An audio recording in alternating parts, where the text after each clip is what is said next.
Oakland Athletics come back twice to beat San Francisco Giants. The first two games of this year's Bay Bridge series have been action-packed, but Tuesday night's game turned out to be a little extra special. San Francisco, the Oakland Athletics and San Francisco Giants scored a combined 24 runs on Tuesday night during the second frame of this year's Bay Bridge series. For the A's, the 13-11 victory likely came because their offense simply refused to lose. Both teams' bullpens were seemingly unable to hold a lead in the game, leading to a final score which tied the highest-scoring game in the history of the series between the Bay Area rivals. The 3-hour, 53-minute game saw the two teams combine for 30 hits and burn through a combined 12 relief pitchers. A 4-1 San Francisco lead eventually evolved into a 5-4 Oakland lead.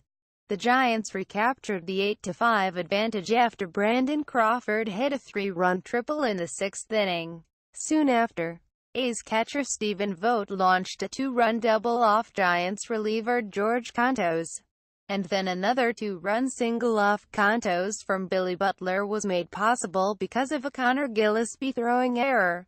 The A's went on a 5-run scoring tear in the eighth inning. Corey Gearing walked two of the three batters he faced and did not record an out.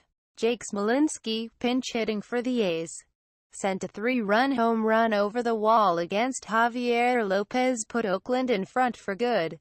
The Giants gave the A's a scare in the bottom half of the eighth. Back-to-back home runs from Jarrett Parker and Denard Span to open their half of the inning cut the lead to 13-11. Where the score stayed, Angel Pagan drew a walk before Ryan Madson got Brandon Belt to fly out and struck out Buster Posey and Brandon Crawford, recording 6 outs to end the game and earn his 15th save of the season. A's manager Bob Melvin described how crazy the landscape of the game was afterward. "That was some game. So many different swings," Melvin said. "To get 2 innings out of Madson like that was Herculean for San Francisco."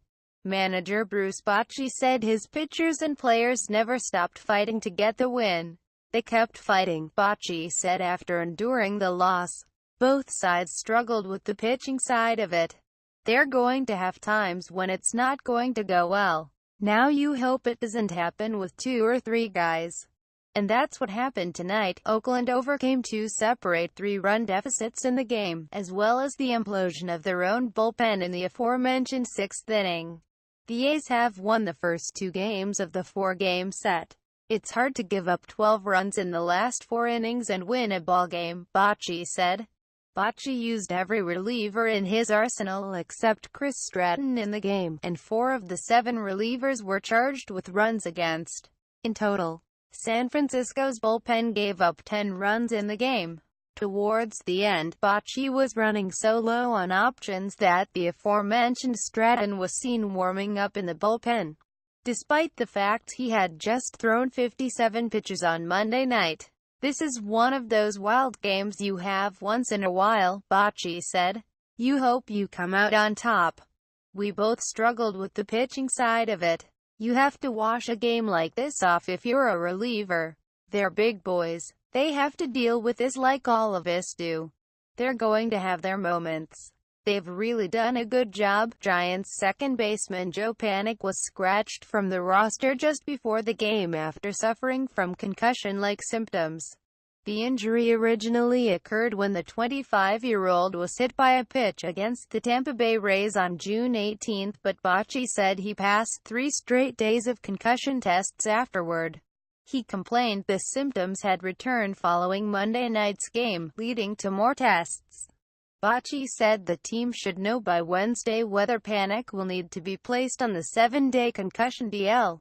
The manager wasn't surprised the symptoms resurfaced more than 10 days later. "He took a pretty good shot to the helmet," Bochy said. "He just feels a little something there, so he needs to get it checked. It's the policy.